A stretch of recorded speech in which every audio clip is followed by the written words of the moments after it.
Friends, कसे आहात तुम्ही सगळे? आजपर्यंत भगवंताला तुम्ही, मी, आपण सगळ्यांनी खूप दोष दिला आहे. आपल्या नशिबात काही वाईट झालं रे झालं की आपल्या तोंडातून पटकन शब्द निघतो की भगवंताने माझं नशीब एवढं फुटकं का लिहून ठेवलं आहे, माझ्याच नशिबात एवढं दुःख का, माझ्याच नशिबात एवढं त्रास का.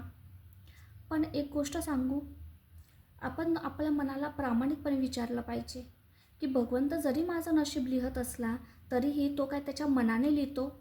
मुळीच नाही. ते आपल्या इथून मागे केलेल्या कर्मांची फळं असतात. मग जर मला ही गोष्ट परफेक्ट माहिती आहे की माझ्या कर्मांवर माझं नशीब डिपेंड असतं, तर मी माझ्या आजच्या कर्मांकडे भर का नाही देत?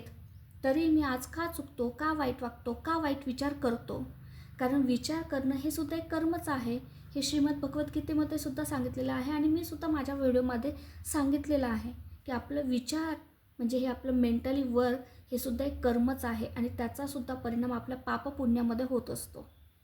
मग माझे विचार जेव्हा चांगले होतील तेव्हा ॲटोमॅटिक माझ्या हातून चांगले कर्मच घडतील.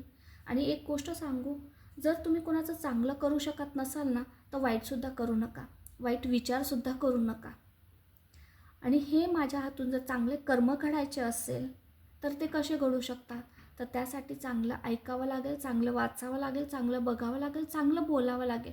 परिणामी माझे विचार चांगले होतील, परिणामी माझं जीवन चांगलं होईल, परिणामी माझ्या हातून चांगले कर्म घडतील, परिणामी माझं नशीब, माझं भविष्य चांगलं असणार आहे.